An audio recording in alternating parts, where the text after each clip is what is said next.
Very excited. We're just a little over a week away from Rock for Vets 2025 at the Clare County Fairgrounds in Harrison, and excited to be joined by both the Patrick brothers from Otherwise, who will be playing Rock for Vets here in just over a week. Gentlemen, thank you for joining me and getting us ready for the show coming up. Yeah, what's up, Matt? Hey, what up? Excited to have you guys here. Before we start talking new music and the EP that was just announced and all that stuff, a little over a week ago, it's been a little over a week since Ozzy passed. And I'm curious, with your 20 plus years of playing shows and playing festivals, I'm curious if you guys ever had a run in, if you ever had an interaction, if at any point, I mean, obviously influences everybody. Did you guys ever have the chance to sort of rub elbows with him at all, or just run into him or even see him at a festival? I met him briefly once backstage when he played the Mandalay Bay Event Center. Just in passing, shook his hand. But we did Moon Festival, right? Do you remember Moon Fest? It was us and Hell Yeah. We weren't on the same night as Ozzy. Yeah, same weekend. We were on a bill with Ozzy. You know, it was called Moon Festival in like Illinois somewhere, or Indiana. Yeah, 2017, 2018. Yeah, 2017. Yeah. Christian Brady from Hell Yeah posted about that. And I was like, oh, that's right. We were on that show. Yeah, that's great. Yeah. So the closest we got to Ozzy playing with him was, opening for Zakk Wylde. Yeah.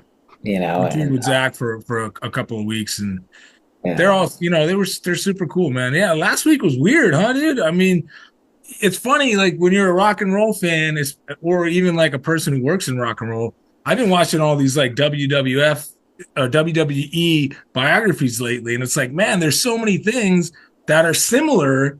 What those guys go through is so similar to what we deal with, like just being gone and the friggin' partying and and like breaking your bodies down and stuff. Like, so last week was like a double-edged whammy, dude. That was weird. Yeah, for those of us that grew up in the 80s and worship both Ozzy and Hulk Hogan, to lose them both within the span of 72 hours, and both of them were, I mean, it was, your phone blows up, text messages, phone calls, especially in radio when you have to get it on the air as quickly as possible to let people know you're the one that's, providing the news. Yeah, it was, man. Yeah, it's so crazy too, because he was, all over social media and publicity from his, the show that they played, and it was just, man, and I was like, follow up. Now he's gone, so I don't know. But what life? Right, but what better way to go out than having? I think Tony Iommi said, he's like, I think they just waited. He just waited for that show to happen. His body willed him to get to that show, and then at that point it was okay. It was time to go. Yeah, that gave me goosebumps. Like, I was literally about to say, I wouldn't. How could you? You couldn't top that. Like, it was very poignant passing. Yeah, it's very sad, and obviously, everybody paying tribute to Ozzy, which is cool to see. I know you guys have a couple of covers in the set that you played recently. Is there any chance, like everybody else, you might work? I know it's tough. Short notice. Is there a possibility of an Ozzy cover maybe next weekend in Harrison? Wow, that's a good idea, actually. Maybe we'll talk. We'll have to talk, Matt. You're bringing up ideas now. We'll have to talk to the guy. We'll talk more about Rock for Vets coming up. I want to say congratulations quick on Soldiers going gold. I know it took a minute, but you guys have a gold record, and let's be honest, those of us that know the industry know that they're not handing those out quite like they used to anymore. So to get one even 13 years later, man, is incredible. It's right there behind my brother. Right? I can see it. Shoulder over there on the wall. That right there. I didn't even realize it was there.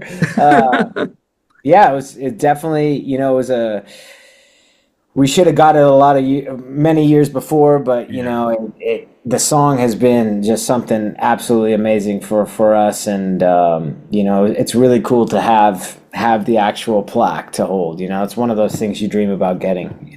So yeah, I'm curious. I liken it to it's like winning an Olympic gold medal in music, or an Olympic medal in music. Like, even if it's the bronze, you still, what I'm saying, it's still a part of history, and the sacrifice to get it and earn it it's like, when you actually see it, it's kind of like, it was one of those moments in life that I'll never forget, opening that up with my brother and our former drummer. And, it was just, again, another poignant music moment for us, So. And this is probably something I should know, but are you guys able to track sales streams and sort of see how close you are to getting it? For some reason, I picture in the movie The Social Network when they're approaching like a million followers or a million people, they're just refreshing and refreshing and refreshing. Are you able to do that knowing you're getting close, checking streams, checking things every day, going, come on, today's the day? We just need one person somewhere to just repeat. Yeah. I mean, we definitely have the analytics to look at, but even so, it still doesn't.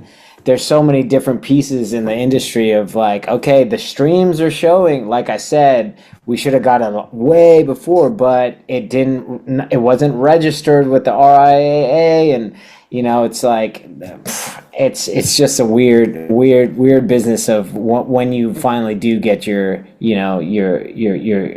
accolades for what you've done. So I personally think that gold should be platinum, but there was a lot of stuff was lost in translation, especially because we came in right as everything was switching to streaming, and then our record label was bought out by our first record label was bought out by Sony, and like again, a lot of stuff just got flipped in the shuffle. And I mean, we had another song called "I Don't Apologize" that had a bunch of like almost 1 million streams, and then all of a sudden it didn't, and it was like, what? Like, what happened to those numbers just magically disappeared? Like, yeah.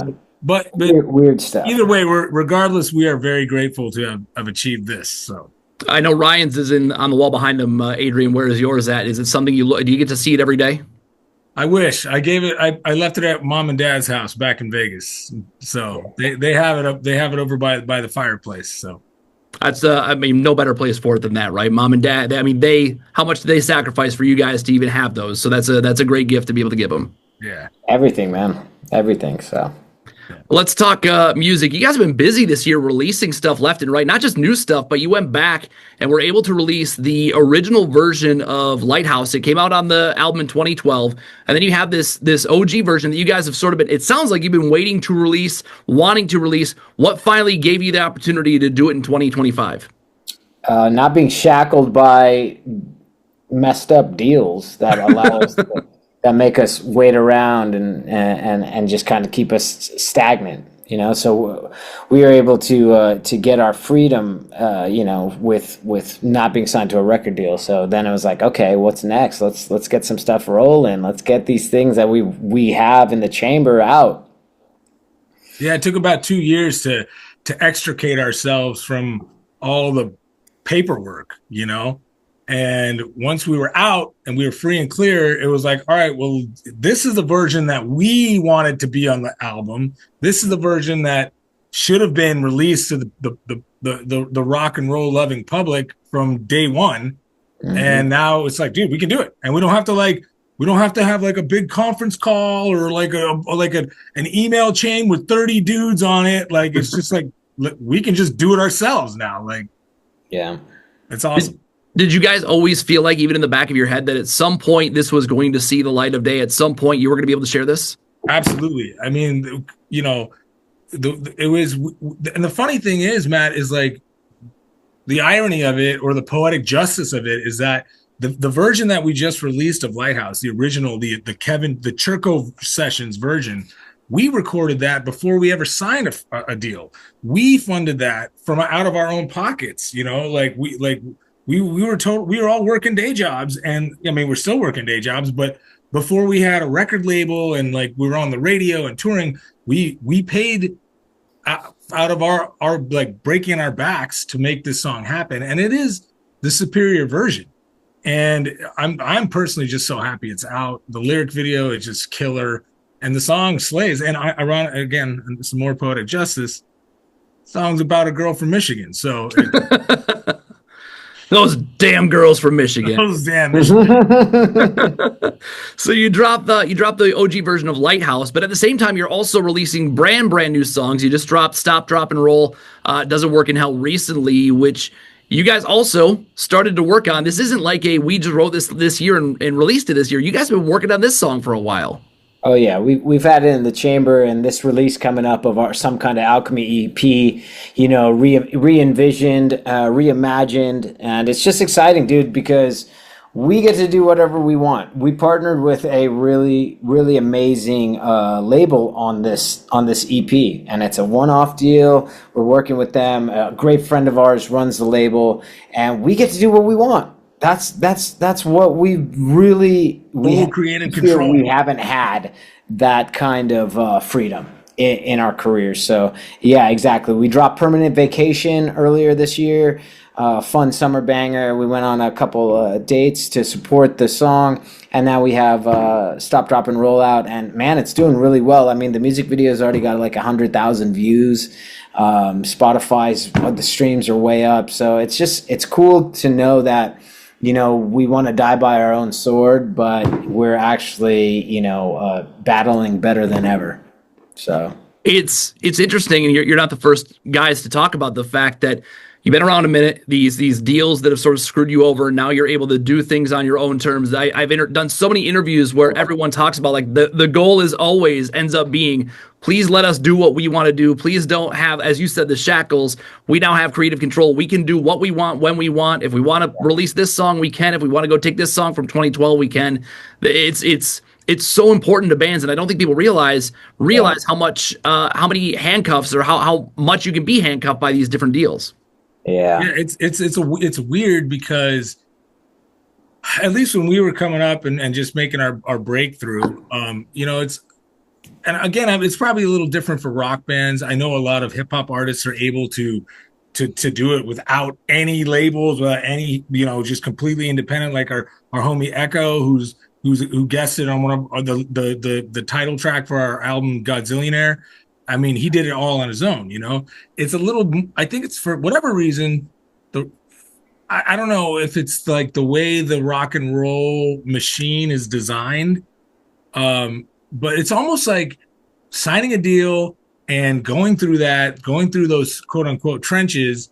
It's like a rite of passage to get to the place where we're at now, to where it's like, okay, we don't, you know, yeah, we partnered with Seek and Strike, but it's a distro deal, and it's a one-off. It's not even like your typical, like, you know what I'm saying? Yeah. And again, we have full creative control. We can do whatever we want. And it took those trial by fire, those tribulations, to get to this point of like artistic freedom, so to speak.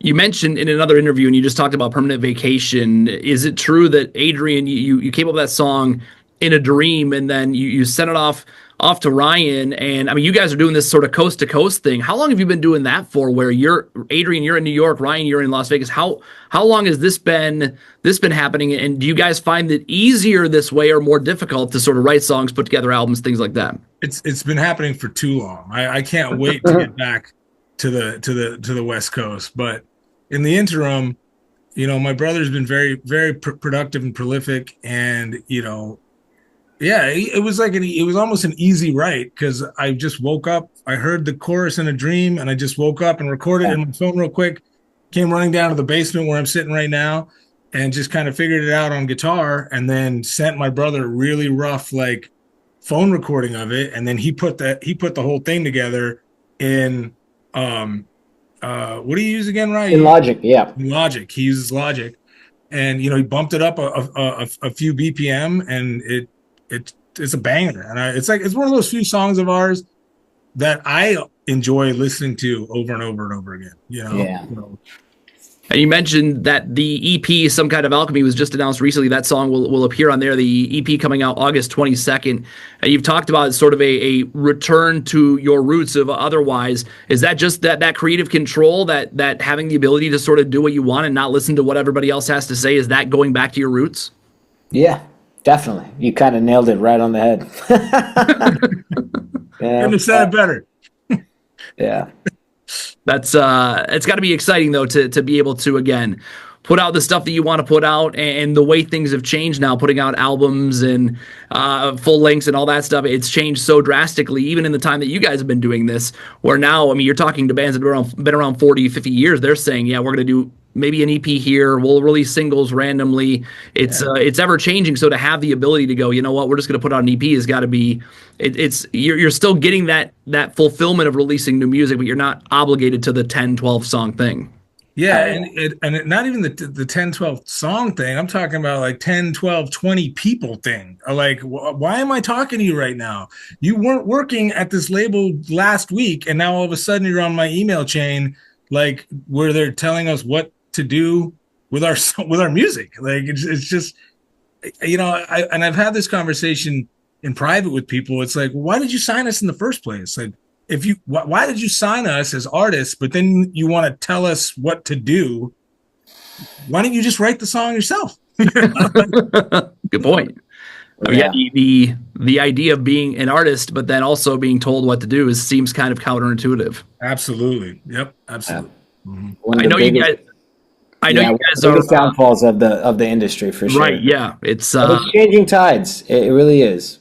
It's good though. It's good. Like I said, I've talked to multiple bands, multiple artists that have basically essentially said the same thing. We're so happy now because we can do everything the way we want to do it, as opposed to being told what to do like we have been for however many years it's been since they've been on labels and been under management deals or whatever. So having that autonomy and having that ability, that independence to do what you want is massive.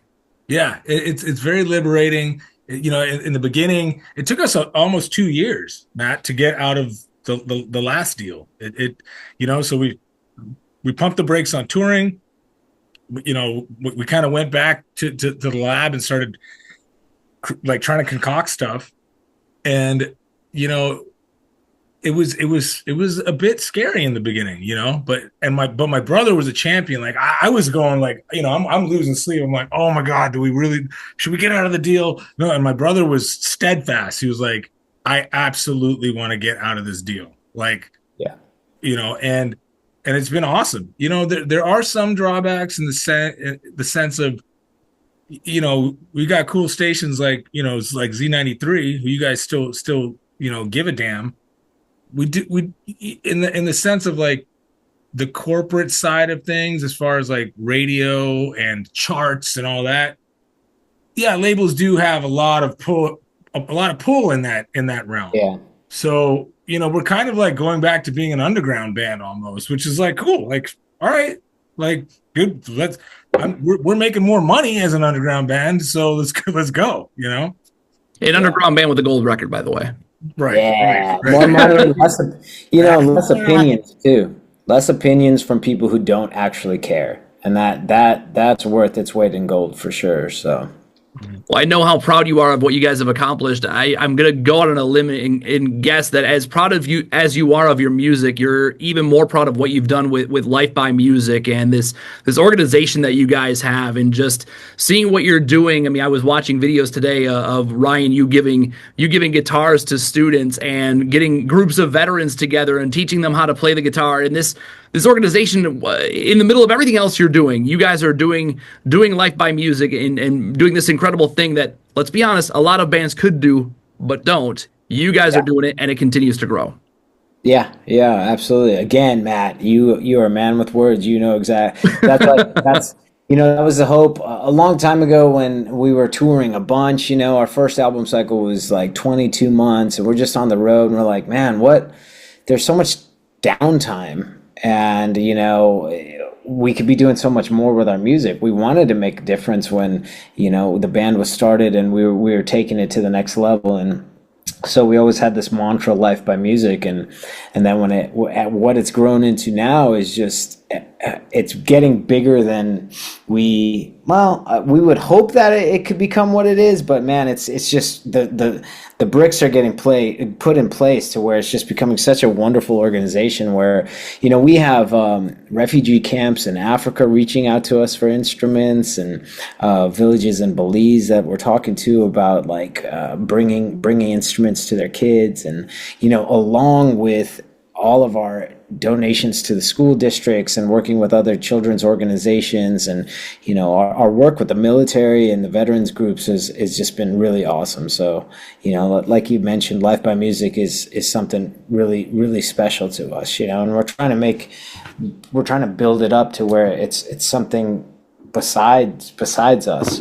We're just the ones that helped create it, and then it can just go on and live and be this powerful beautiful organization of white light and energy and good energy and sharing music, something that a lot of managers and labels were like, dude, what is Life by Music? So much Why are you guys pushback. doing this? You're wasting your time, blah, blah, blah, blah, blah. And it's like, okay, all right, can't wait to fire you. And it's Matt, my brother and I started Otherwise to be a part of something bigger than ourselves, and then Life by Music is like the next level to being bigger than even Otherwise, so it's a beautiful thing. And I watch from afar a lot of times, and I see my younger brother like doing these amazing things, and I fly in, I help out when I can, and it's just it literally like gives me purpose to keep going, and especially being like a dad now, and I've got little kids, and with another one on the way, and it's like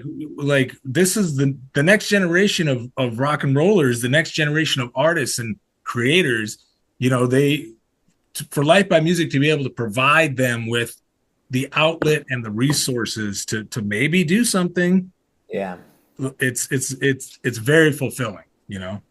I mean, everybody has to start somewhere, and I heard Ryan in another interview. You talked about handing out 1,000 of these booklets, and even if just one of 1,000 gets into the hands of somebody who becomes something. I mean, it's all. But even if they don't become something, it's all worth it, because you're putting a guitar in somebody's hands and giving them an opportunity to maybe learn something new and find passion for something. And that's what happens.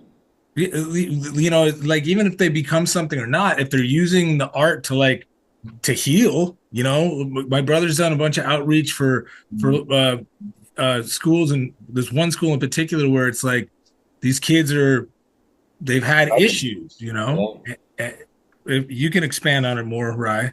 Yeah, absolutely. No, that is the goal. Like, yeah, of course we want to change kids' lives with the power of music, but even if it's just one day where they go, hey, I got to hang out with somebody who was really cool, that taught me something that was fun, and they just take that with them, that is something so powerful. So, and I think I think it's kind of almost maybe not full circle isn't the right phrase, but the fact that you guys are coming to Michigan to play an event called Rock for Vets, when you've done so much for veterans already, now you're playing a festival in Northern Michigan that's dedicated. The whole reason we're doing this is to raise money for local veterans organizations, and you guys are coming to play this show.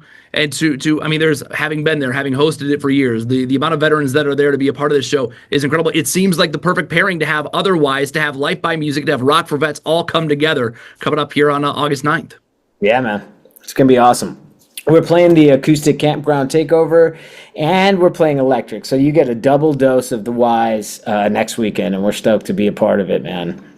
Yeah, it's I was telling you guys before this all started just that I've been a part of this event for so long, and Chris does a really, really good job of putting this together. And every year he has pushed me to come to the Campfire Takeover, and every year I have some other obligation that I can't make it, so I have to come super early Saturday morning. So maybe this is the year. Maybe this is where I come, and as long as you guys got a place for me to crash or something. Yeah, man. You can sleep in the van with us. All right, I'm in. Nice. As of right now, you guys got the Machine Shop show on Thursday. Then you're doing Campfire Takeover, and you're playing Rock for Vets. Looking at the website, though, that's it for the rest of 2025. The website's just not updated. Okay, fair enough. All right. Yeah, we got some stuff coming up in October. So yeah, we got some stuff coming up in October. Yeah. What about looking ahead to 2026? What's on the horizon? What's next? Honestly, like if in a perfect world for me, I would love for us to finally get to Europe. If we could do a 10 or 14-day European tour, I would love. We look at our analytics, we see our numbers. It's like, dude, we got a lot of listeners in Europe. Like, why are we not over there? And to keep harkening back to like negativity in the past and stuff, but we were signed to 2 European labels and they never took us over there. So it's like, now that we're working with this forward thinking company, it's like, all right, let's do something. See what we can do. Yeah. Let's hope we can make that happen in 2026. But first things first, we got to play Rock for Vets coming up next weekend. Harrison, the Clare County Fairgrounds. Tickets are on sale. Rock the number 4 vets.live. I will be there as your host throughout the day, and the guys from Otherwise will be there as well as we raise money for local veterans in northern Michigan. Guys, I appreciate you taking a few minutes to do this, and we will see you here in a week in a couple of days. Thank you, Matt, for having us, man. Thank you, C93, dude. You guys are awesome. Cheers. We'll see you next week.